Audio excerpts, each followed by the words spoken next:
Indonesia menjadi salah satu laboratorium ekonomi reputasi paling menarik. Mengapa? Apakah Anda membagikan pemikiran yang relevan? Bagaimana rekomendasi atau endorsement dari rekan kerja dan atasan sebelumnya di profil Anda? Sekarang, pertanyaan paling kritis untuk kita semua adalah bagaimana kita harus bersikap dan mengaplikasikan pemahaman ini dalam hidup dan karir kita sehari-hari. Apakah itu mencerminkan sosok profesional yang Anda inginkan terlihat oleh calon pemberi kerja atau mitra bisnis Anda?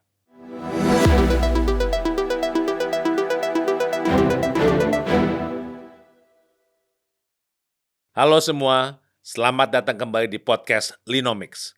Saya Fahlino Suib, dan di sini kita ngobrol santai tapi serius soal ekonomi Indonesia dan peran kita di dalamnya. Sobat Linomics, di episode kali ini kita akan membahas konsep yang dinamakan reputation economy. Selama puluhan tahun, kita meyakini bahwa ekonomi utamanya digerakkan oleh modal finansial. Siapa yang memiliki modal uang paling banyak, dialah yang menguasai pasar.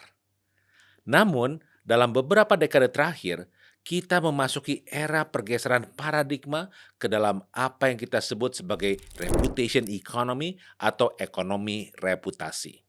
Dalam ilmu ekonomi, reputasi diakui penting untuk mengurangi apa yang disebut ekonom sebagai informasi asimetris, ketimpangan informasi antara pembeli dan penjual.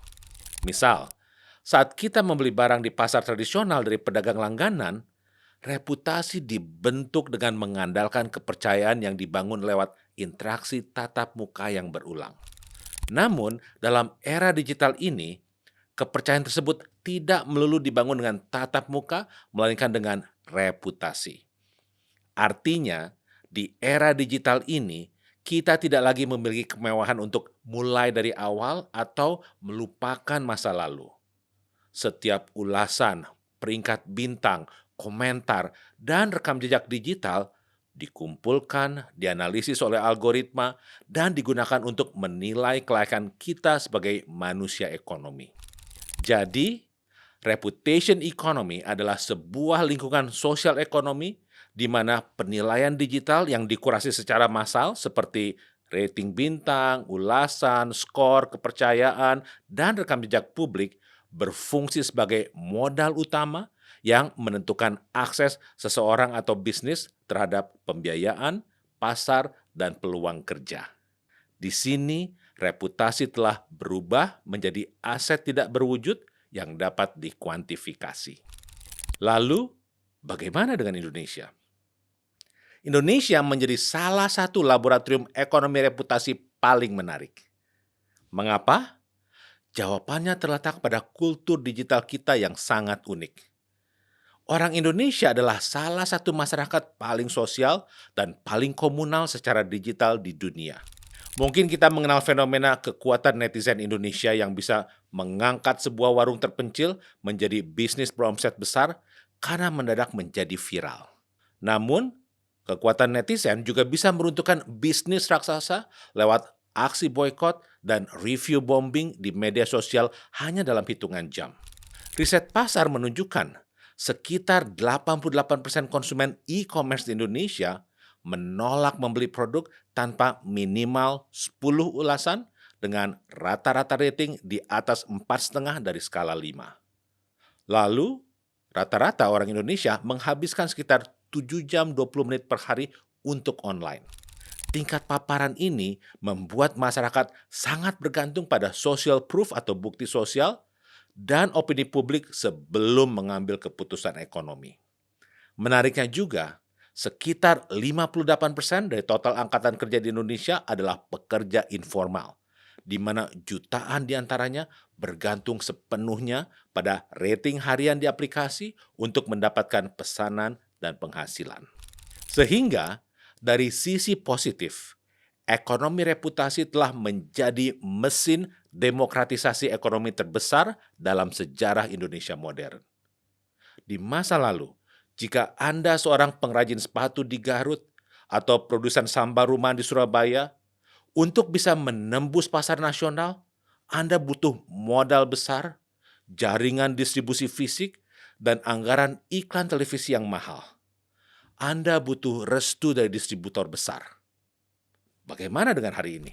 Algoritma marketplace seperti Tokopedia, Shopee, hingga fenomena social commerce seperti TikTok Shop tidak peduli apakah kantor Anda di gedung mewah Jakarta atau di garasi rumah di pedesaan. Selama Anda mampu memberikan pelayanan cepat, produk berkualitas, dan mengumpulkan ribuan ulasan bintang 5 serta testimoni dari pembeli, reputasi digital itu akan mendorong produk Anda ke halaman pertama rekomendasi. Reputasi telah menggantikan modal finansial sebagai tiket masuk menuju kesuksesan pasar. Namun, dari sisi gelapnya, ada yang kita sebut sebagai kerentanan reputasi. Karena sistem hukum perlindungan konsumen dan regulasi digital kita masih terus berkembang, reputasi di Indonesia seringkali diadili di pengadilan media sosial atau fenomena viral justice. Ketika sebuah restoran atau bisnis dituduh melakukan kesalahan, sebelum investigasi resmi selesai, netizen seringkali melancarkan serangan rating bintang 1 massal di platform pesan antar. Dalam sistem ekonomi reputasi, algoritma tidak memiliki empati. Penurunan rating dari 4,8 menjadi 3,2 misalnya, bisa membuat algoritma memblokir toko tersebut dari daftar pencarian utama yang berujung pada kebangkrutan nyata dan PHK karyawan hanya dalam waktu cepat akibat vonis reputasi digital. Sekarang, mari kita beralih ke bagian yang mungkin sangat relevan bagi teman-teman mahasiswa yang baru lulus, profesional yang sedang meniti karir, pekerja lepas, atau manajer SDM di sebuah perusahaan. Dalam beberapa tahun terakhir, ekonomi reputasi merombak total pasar tenaga kerja di Indonesia. Secara fundamental, kita menyaksikan pergeseran besar dari credential-based economy atau ekonomi berbasis ijazah dan sertifikat formal menuju reputation-based economy atau ekonomi berbasis rekam jejak digital dan pembuktian nyata. Dampaknya dapat dilihat di 3 lapisan pasar tenaga kerja di Indonesia. Yang pertama, lapisan pekerja lepas seperti di gig economy dan freelancer. Indonesia memiliki angkatan kerja informal yang sangat besar. Di segmen pekerja berbasis aplikasi, mulai dari mitra pengemudi online, kurir logistik, hingga pekerja lepas di platform profesional, reputasi adalah segalanya.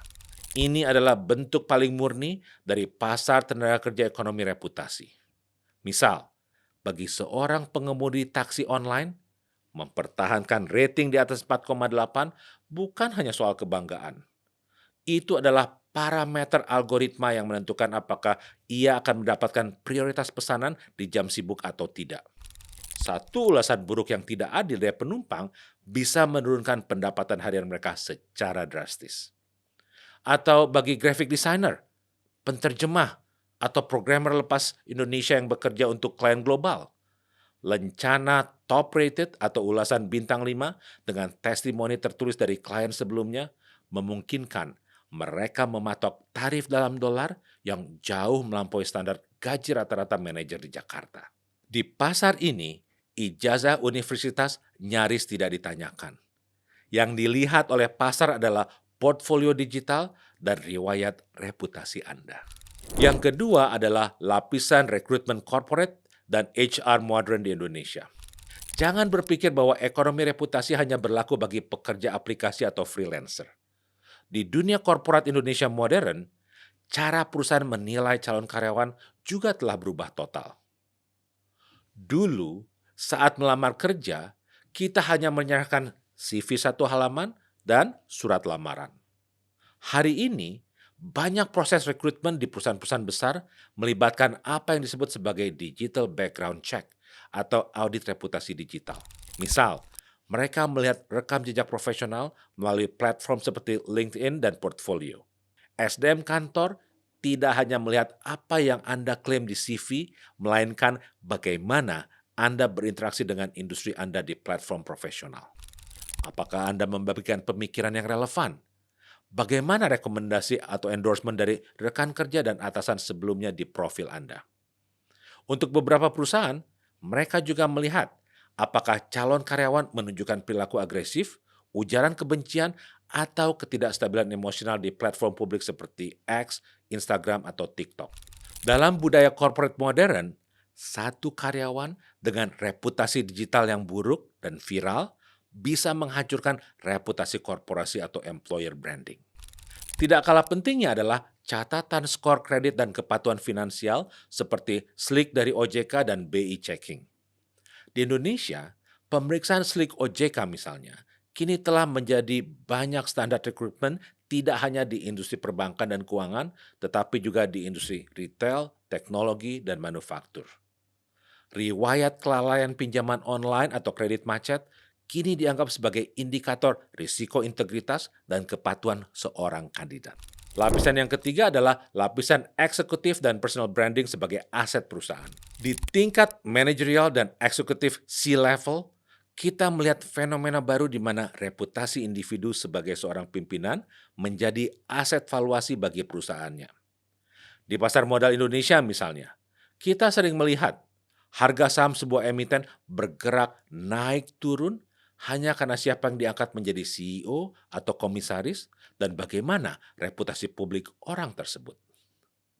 Sekarang, pertanyaan paling kritis untuk kita semua adalah bagaimana kita harus bersikap dan mengaplikasikan pemahaman ini dalam hidup dan karir kita sehari-hari. Kita perlu mulai memperlakukan reputasi digital kita dengan tingkat kepedulian dan kedisiplinan yang sama seperti kita merawat aset keuangan atau kesehatan kita. Ada beberapa langkah aplikatif yang bisa kita lakukan mulai hari ini. Pertama, lakukan audit reputasi mandiri secara berkala. Mulailah dengan langkah sederhana. Ketik nama lengkap Anda di Google Search misalnya. Lihat apa yang muncul di halaman pertama dan kedua. Apakah itu mencerminkan sosok profesional yang Anda inginkan terlihat oleh calon pemberi kerja atau mitra bisnis Anda? Jika ada jejak digital masa lalu yang kurang pantas, mulailah membangun konten-konten baru yang positif, produktif, dan relevan dengan keahlian Anda. Kedua, terapkan prinsip build in public dengan elegan. Di era ekonomi reputasi, keahlian yang diam-diam saja tidak memiliki nilai tukar pasar. Jika Anda seorang akuntan, programmer, tenaga pemasaran, atau pengusaha UMKM, bagikan proses kerja, studi kasus, atau solusi atas masalah industri Anda secara rutin di platform seperti LinkedIn atau blog profesional. Bukan untuk menyombongkan diri, melainkan untuk membangun arsip bukti sosial bahwa Anda adalah orang yang kompeten dan konsisten. Ketiga, bagi pelaku bisnis dan UMKM, kepercayaan adalah sistem, bukan hanya slogan. Jangan pernah tergiur untuk membeli ulasan palsu atau pengikut fiktif. Algoritma deteksi platform dan literasi digital konsumen Indonesia sudah sangat cerdas untuk membedakan ulasan organik dan ulasan palsu. Terungkapnya manipulasi ulasan bisa menghancurkan reputasi yang dibangun bertahun-tahun. Bangunlah sistem pelayanan pelanggan yang responsif, tanggapi ulasan negatif dengan empati dan solusi nyata, karena konsumen seringkali lebih terkesan oleh bisnis yang menyelesaikan masalah dengan baik dibanding bisnis yang mengklaim tidak pernah punya masalah. Keempat, jaga kepatuhan finansial dan etika digital. Ingatlah bahwa di Indonesia, integrasi data antara sektor finansial seperti OJK dan perbankan dengan sektor-sektor ekonomi lainnya semakin erat. Menjaga ketepatan pembayaran kewajiban finansial dan menjaga etika komunikasi di ruang publik digital adalah fondasi dasar dari modal reputasi Anda. Sobat Linomics, sebagai penutup, Indonesia sedang melesat menuju era keemasan digital. Reputasi kita adalah mata uang yang tidak bisa divaluasi ulang oleh inflasi, tidak bisa diambil oleh pencuri, dan akan selalu menjadi pembuka pintu peluang terbaik dalam karir dan bisnis kita. Jadi, rawatlah reputasi yang kita miliki, bangunlah kepercayaan dalam setiap interaksi, dan biarkan rekam jejak berbicara lebih keras daripada kata-kata. Terima kasih Sobat Linomics, tetap semangat, tetap optimis. Sampai jumpa di episode berikutnya, saya Fahlino Suip.